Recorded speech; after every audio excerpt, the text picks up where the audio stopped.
Bonjour tout le monde. L'objectif de cette vidéo est de vous présenter le cercle trigonométrique et son paramétrisation par les fonctions circulaires. Nous définissons d'abord ce qu'est un cercle trigonométrique, puis les fonctions circulaires. Nous verrons ensuite l'exponentielle d'un imaginaire pur. Nous terminerons par la paramétrisation du cercle trigonométrique par les fonctions circulaires. Allons-y. Dans cette vidéo, le plan P est en menu d'un repère orthonormé direct R est égal à O, E1, E2. Partie 1, cercle trigonométrique.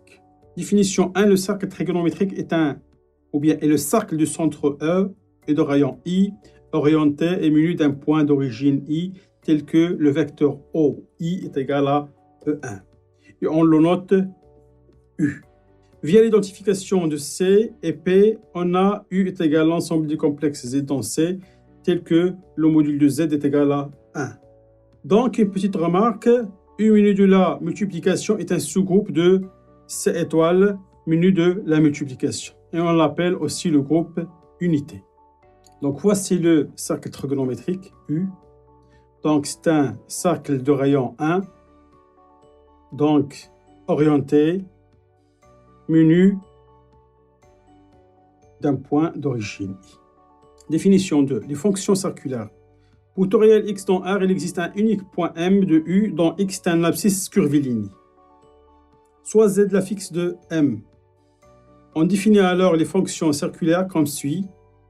Donc, sinus de x c'est imaginaire de Z, cosinus de x c'est réel de Z, et tangente de x c'est sinus de x sur cos x avec x différent de P sur 2 plus Kpi, où K appartient à Z. Donc, ici on a M de l'abscisse curviligne x, ou bien le point M d'affixe Z. La fixe de M, c'est Z.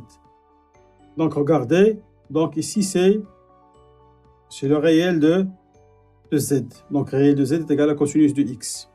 La même chose ici. Donc, c'est l'imaginaire de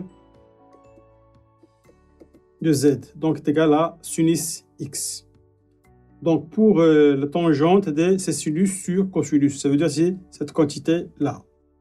Donc, cotangente qui est égale à cosinus sur sinus, c'est la quantité, cette quantité-là. Partie 2, paramétrisation du cercle trigonométrique par les fonctions circulaires.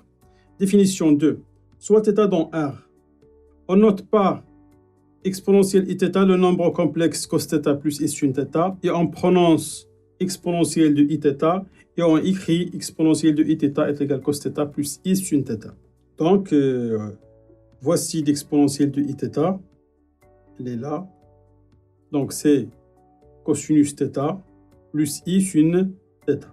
Donc, exponentielle de ip, c'est moins 1. Exponentielle de ip, c'est 1. Exponentielle de ip sur 2, c'est i.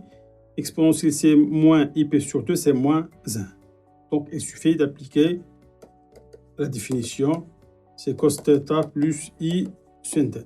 Propriété. Quel que soit θ dans R, on a le conjugué de exponentielle iθ est égal à exponentielle moins iθ, qui est égal à 1 sur exponentielle iθ.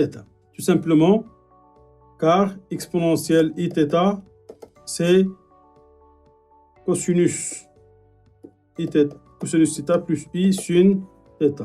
Donc, son conjugué,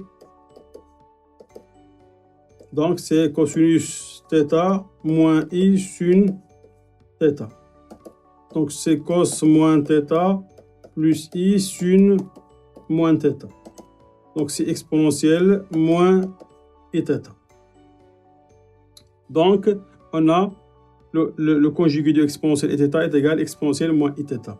Donc, pour la deuxième égalité, elle provient du fait que si on a un complexe de module 1, donc son conjugué est égal à son inverse. Deuxième propriété, quel que soit θ' dans R, on a exponentielle i θ plus θ' est égal à exponentielle i θ fois exponentielle de i θ'. Donc, la formule, elle provient du fait que cosinus θ plus θ' est égal à cos θ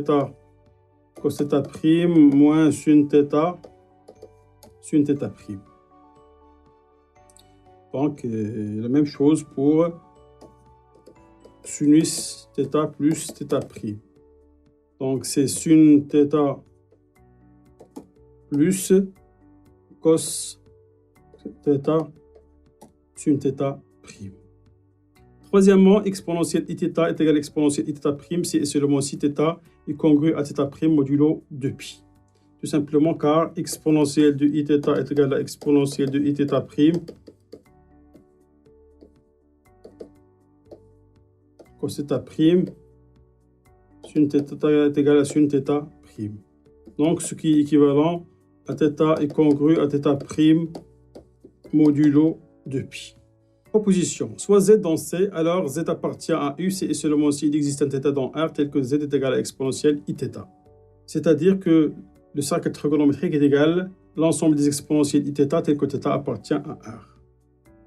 Donc, s'il existe un θ tel que z est égal à exponentielle iθ, alors le module de z est égal à la racine de cos carré plus sin carré, donc c'est 1. Donc, z appartient à U. Pour la deuxième implication, si z appartient au cercle trigonométrique U, donc je prends le point M d'affixe Z. Je prends θ, une mesure de l'angle orienté par les vecteurs E1 et OM. Donc, par définition des fonctions circulaires, on a cosinus θ est égal à réel de Z, sinus θ est égal à imaginaire de Z. Donc, puisque Z est égal à réel de Z plus I imaginaire de Z, donc je remplace réel de Z par cos θ et imaginaire de Z par sin θ. Donc, ceci est égal à exponentielle Iθ. Donc, d'où la deuxième inclusion et on a l'égalité. Cette vidéo est terminée. Merci et à la prochaine.